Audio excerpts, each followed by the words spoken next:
और वहीं आपको बताएं कि जस्टिस काटजू के दावे को लेकर विपक्षी पार्टी के नेता सवाल खड़े कर रहे हैं। एनसीपी और जेडीयू का कहना है कि काटजू अब तक चुप क्यों रहे।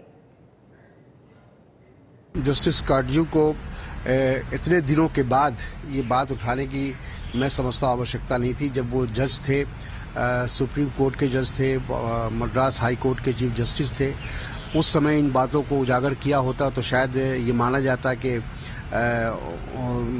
सही है। लेकिन अब काफ़ी दिन बीत जाने के बाद और एक दूसरे पर आरोप प्रत्यारोप करना ये ठीक नहीं है।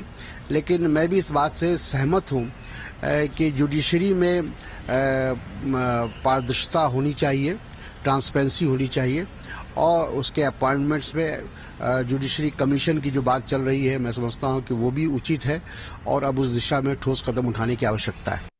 उनका बयान कितना सही है गलत है ये भी हम नहीं कह सकते हैं, लेकिन इतना सही है कि वो इस तरह का की बयानबाजी करते रहे हैं और उनको जज रहते हुए जोखिम ले करके इस तरह की बात बोलनी चाहिए थी, लेकिन उस समय तो चुप रहे। और अभी ऐसा लगता है कि वो एक और बयान दिया था उन्होंने 300 कॉमन सिविल कोड को लेकर के, तो इस तरह की बयानबाजी दे करके ऐसा लगता है कि किसी को वो खुश करना चाहते हैं और अपने जुगाड़ में हैं नए असाइनमेंट के।